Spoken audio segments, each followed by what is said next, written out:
I don't know how to explain what's happening, but I swear to you, I have a son. His name was Jamie. No, his name is Jamie. He is 6 years old. He loved dinosaurs, especially the T-Rex, and he always wanted to be an astronaut when he grew up. I remember every detail of him, the gap in his front teeth, the way he used to hum under his breath when he was concentrating on drawing, the tiny scar on his chin from when he fell off his bike last summer.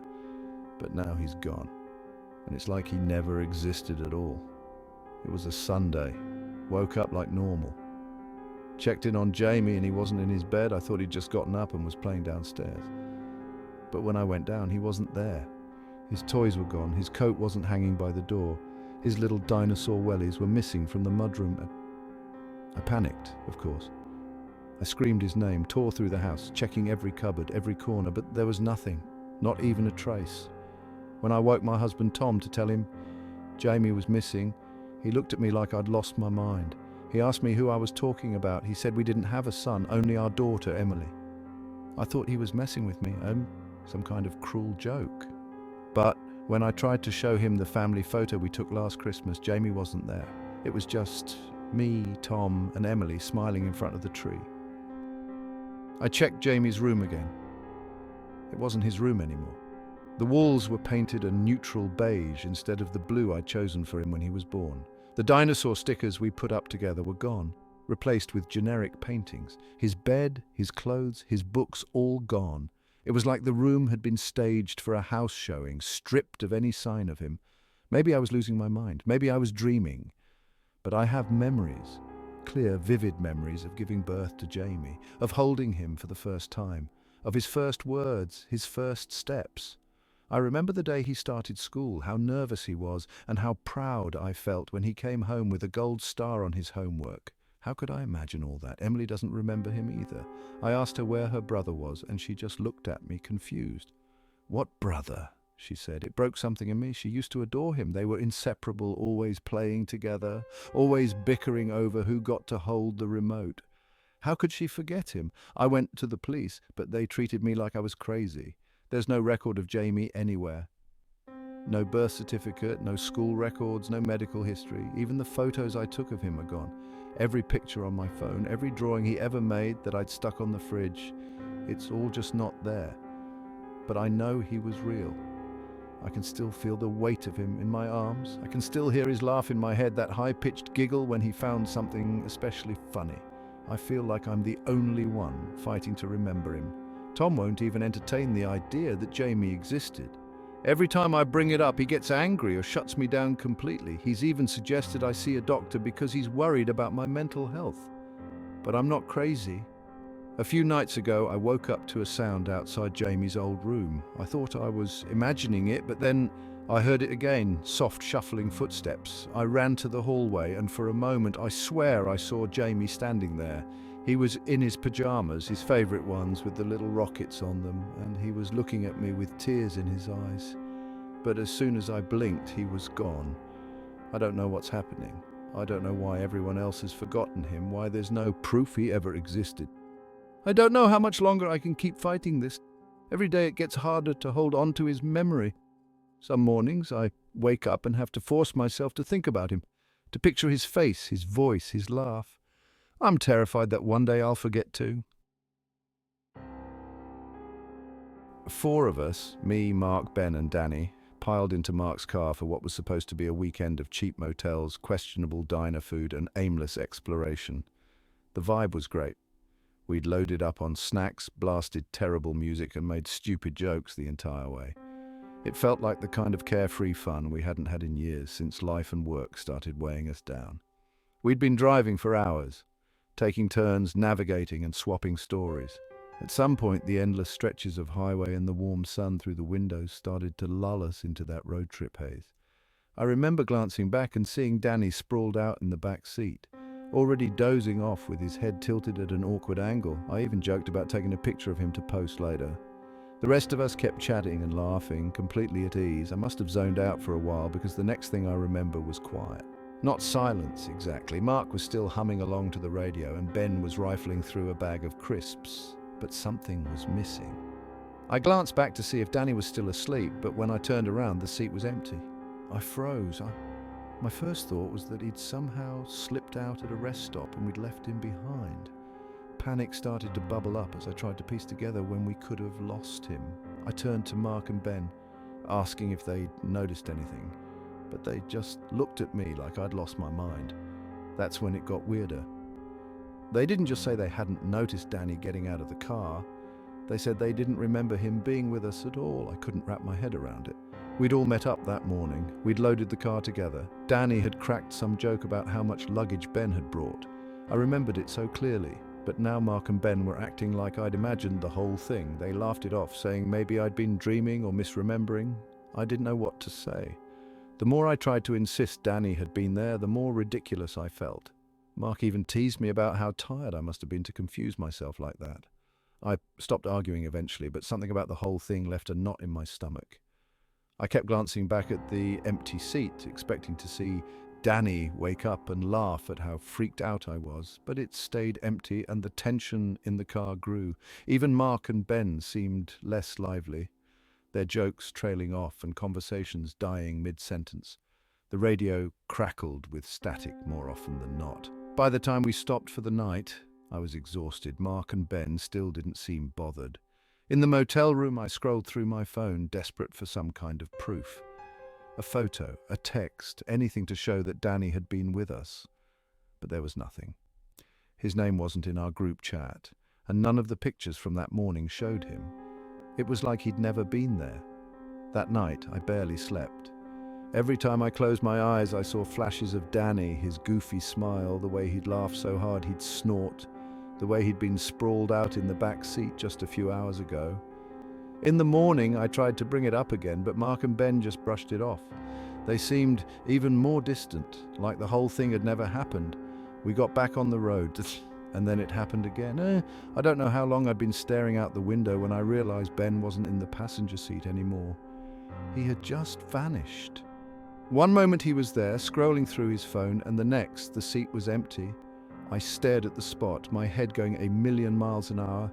I snapped at Mark, demanding to know what was going on, but he just looked at me blankly. When I asked about Ben, he didn't know who I was talking about. He kept saying it had just been the two of us the whole trip. I felt like I was losing my grip on reality. I remembered Ben so vividly, his stupid jokes, the way he always complained about the music. But just like with Danny, there was no proof he'd ever been there. No texts, no pictures, nothing. Now it's just me. I don't know where Mark went. I woke up this morning and he was gone. I'm sitting in the car, pulled over on the side of some endless stretch of road, trying to make sense of it all. I don't even know where I am anymore. I can barely remember what they looked like now. Danny's face is a blur and Ben's laugh feels like it belonged to someone else. Even Mark, my best mate since we were kids, feels like a shadow in my mind. I don't know what's happening, but I'm scared. Last weekend, my wife and I took our daughter Ellie to the circus. She was so excited. It's all she'd talked about for days. She's always loved the circus, the lights, the smells of popcorn and candy floss, the music. But most of all, she loved the merry-go-round. Every year that was her highlight, and this year was special because she insisted she was old enough to ride it on her own. Ellie's 6. She calls herself a big girl now, and she's been desperate to prove it in every little way. She begged us to let her ride the merry-go-round by herself this time, and we finally agreed. It's one of those moments that sticks with you. The pride in her face as she climbed onto the horse she picked out, the way she waved to us every time she passed by. She looked so happy. The first few rotations were normal. My wife and I stood by the railing, smiling and waving back at her. She'd chosen a white horse with a golden mane right near the edge so she could see us easily. The ride went round and she beamed every time her little face came back into view. But then, she didn't. I remember scanning the horses, expecting her to be on the far side of the ride, thinking maybe she was hiding or just out of view for a moment. But when the merry-go-round came full circle again, her horse was empty. Maybe she was playing a game. She loved to tease us like that. I even laughed a little, sure she was crouched behind another horse, ready to pop out with a big grin. But as the ride slowed and came to a stop, the truth hit us. Ellie wasn't on the merry-go-round. She wasn't anywhere. We called her name over and over, but there was no answer. The ride operator looked as confused as we were. He stopped the ride and let us look around the platform, but there was no sign of her. I felt a cold fear creeping over me as I realized this wasn't a joke or a misunderstanding. Ellie was gone. We ran through the crowd, shouting her name, asking anyone if they'd seen her. The circus staff joined in, combing through every tent and ride, checking behind stalls and trailers. Hours passed and nothing. It was like she'd vanished into thin air.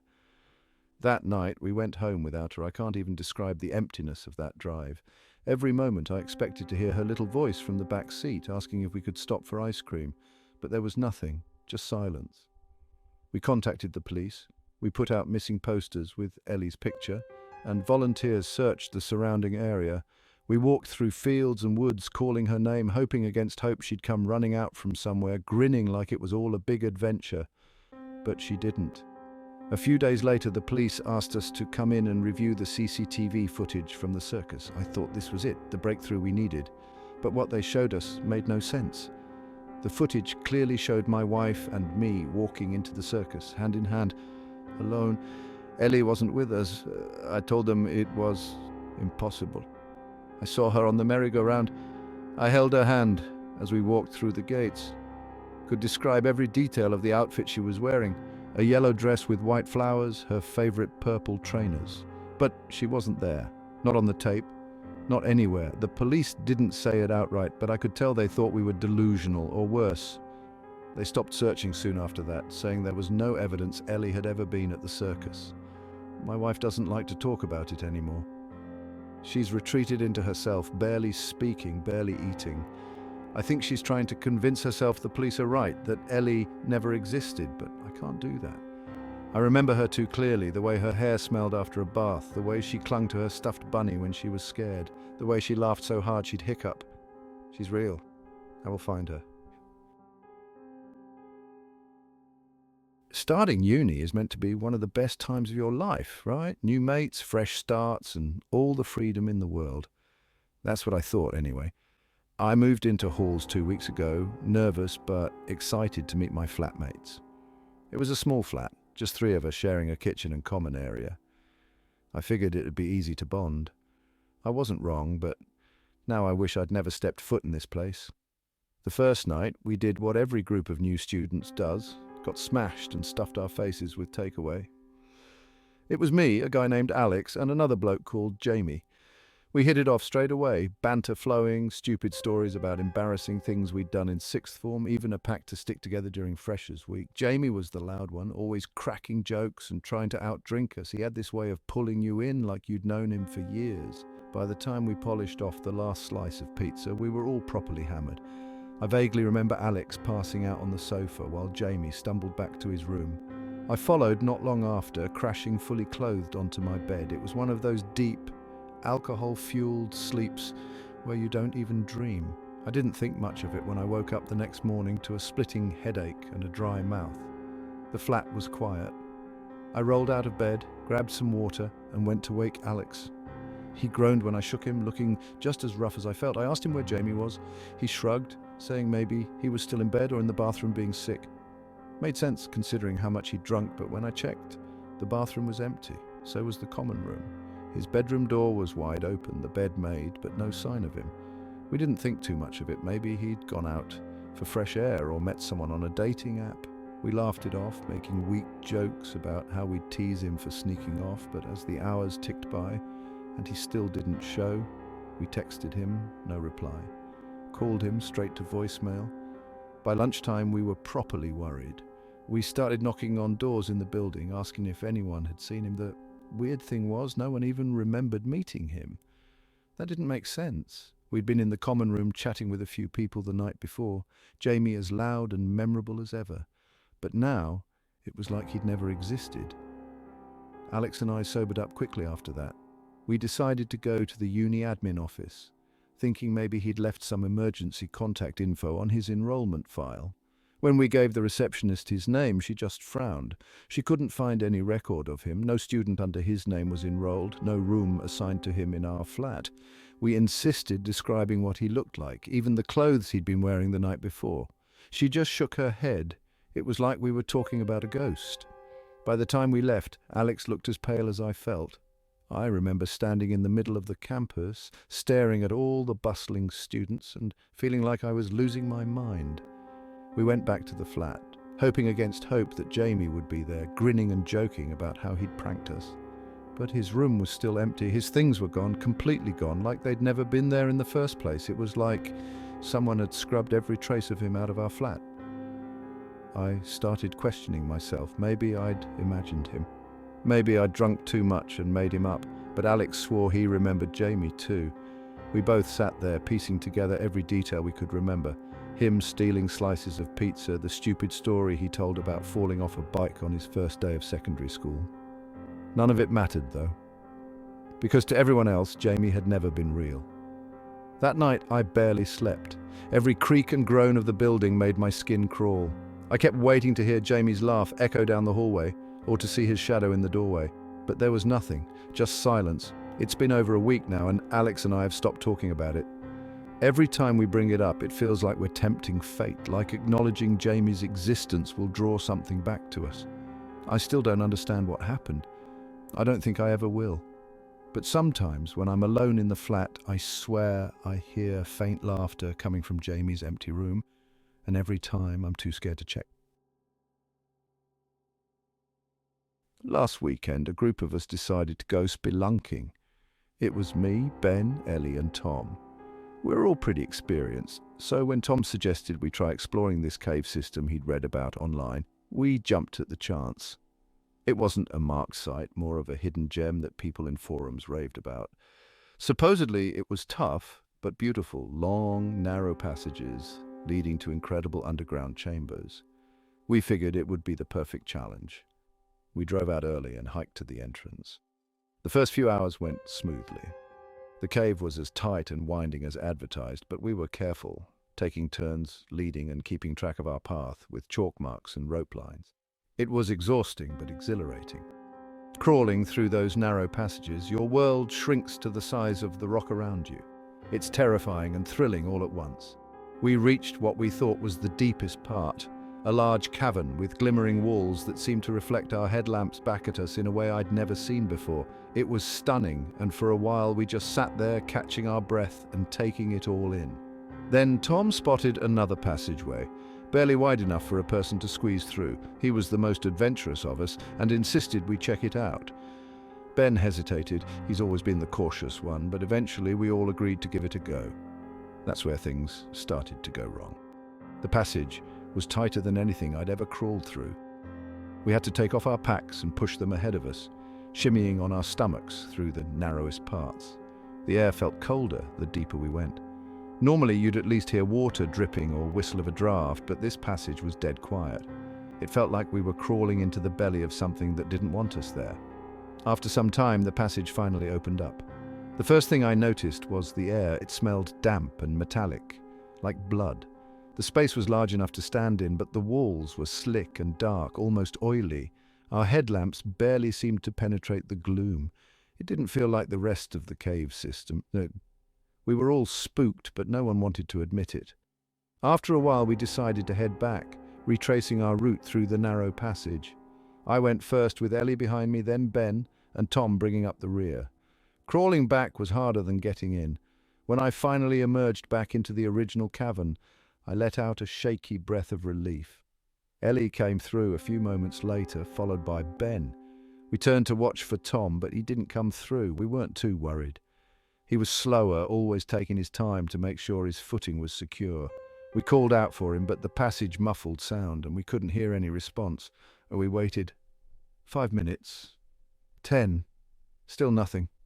I felt my stomach drop. Ben decided to crawl back in to check on him. Ellie and I sat in silence, staring at the dark hole in the rock, straining to hear anything. Ben came back out, pale and shaking.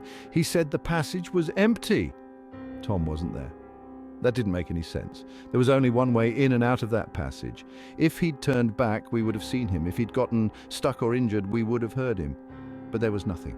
We spent hours searching, calling his name, crawling back and forth through the passage. The deeper we went, the more scared we got of not finding him. Ellie wanted to call for help, but we had no signal that deep underground. We had to make the horrible decision to leave the cave and get outside to call the authorities. It felt wrong, abandoning Tom in there, but we didn't know what else to do. The rescue team searched for 2 days. They found nothing. No sign of Tom, no sign he'd ever been there. The passage we crawled through, they said it didn't exist. I don't understand how that's possible. We all crawled through it, we all saw it. I was on holiday with my 2 closest mates, Jamie and Tom. We'd booked a cheap hostel in a quiet town as a base for exploring the surrounding area.